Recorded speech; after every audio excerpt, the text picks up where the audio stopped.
edge tattoos? Or, yeah, or whatever. I got tattoos. this one that has 3 X's on there. The skull. And I got that in honor of straight edge, and so I guess that's my first like technically straight edge tattoo. Everyone was like, I can't believe you got that. But I don't really care, I guess. That one, just kind of another more like posy sort of thing. Yeah. You want to get a drink or something? I don't drink at all. I don't either. You don't? Are you straight edge like I am? I don't really subscribe to any label. I've had a few people question me on why I'm not drinking or smoking, so usually I just resort to, oh, I'm driving tonight. Yeah. And they're like, oh, good man, you know, way to go. Straight edge originated out of like music itself, obviously. It's like always going to be related to music. Like music is a really big part of straight edge. It's because like the lyrics and like straight edge bands and stuff like that kind of almost empower you to want to be straight edge and like just give it like this sense of not meaning, because obviously it has meaning, but it just, if anything, just makes you stronger and like more proud. Bands like Set It Straight, Casey Jones, Minor Threat, Black My Heart.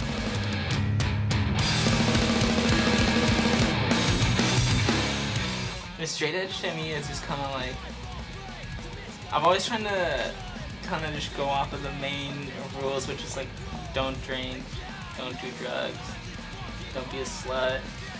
Like a lot of people think that the 3 things are like don't drink, don't smoke, and don't have like promiscuous sex. To me, straight edge is more like, I don't know, it's about knowing everything that goes on and knowing everything that happened, knowing everything that took place in every aspect of my life. And I don't feel like I need these outside like third parties to have like a good time when I'm out with my friends and stuff like that.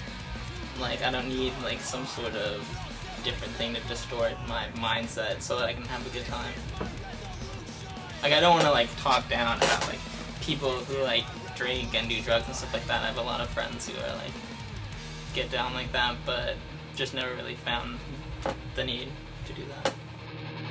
We've got to ask ourselves whose interest is this in and who will benefit. Here in like San, it's just that like it's such a hippie town here that like weed and like it's like extremely socially acceptable, and so it's everywhere. It gets a little bit ridiculous at times, like I don't know how people can do it all that time, you know, just, man, they're just constantly stoned. Yeah. But, you know, you gotta do what you gotta do.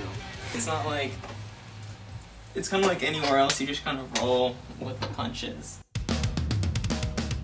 Like in high school, I was friends with a group of kids. It was before I was really into like hardcore music and stuff like that. They like explained to me like what straight edge was and like how it worked.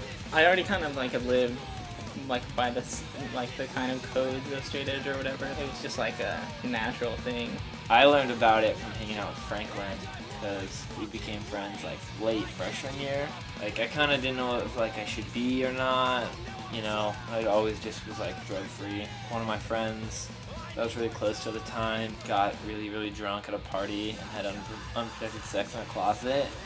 And that was like my moment where I was like, I don't ever want that to happen to me. Yeah, I got this shirt. It's kind of ridiculous, But it's pretty tight. And it's modeled after the Dare logo. And I actually kind of have a lot of ridiculous straight edge stuff. Most of it's just like because it's really ridiculous, and it's just like, man. Sometimes I get a little cautious of wearing it because like sometimes it attracts a lot of attention, and like it gets kind of old, like having people yell at you from across the street. I was walking in San Francisco with some friends, and I was wearing this sweatshirt that says "Kill your local drug dealer," and it's got this AK-47 across the front. And this guy walks by us and goes, "Oh, it's straight edge fags," you know. So I don't wear that sweatshirt anymore. It's kind of unnecessary. Like I shouldn't be, you know. It's not about flashing, you know, and showing off. But you know, sometimes you gotta rep your side. You guys remember stories from like the Reno straight edge kids? Oh yeah. Yeah. You can't wear X's in Reno, or else Yeah. the cops are all up on you. Yeah, I remember when all that was like going down in Reno, and so there was like news reports about like, oh yeah, a gang of kids calling themselves straight edge. I heard stories about people waiting outside bars with crowbars, waiting to beat up drunk kids that come out. Yeah, Like, just like people like that just ruin it, you know? Take it to the extreme.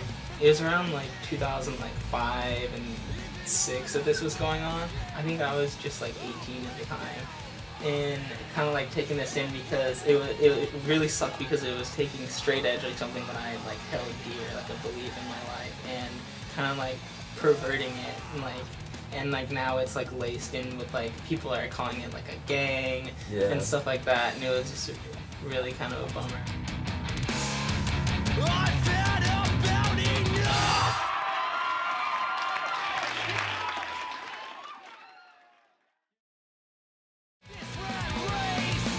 It's not too different. I mean, it's pretty normal. Yeah, I play video games, play in the band, hang out with kids who drink, but like not excessively, you know. Ride bikes, work on bikes, normal fucking shit, band practice.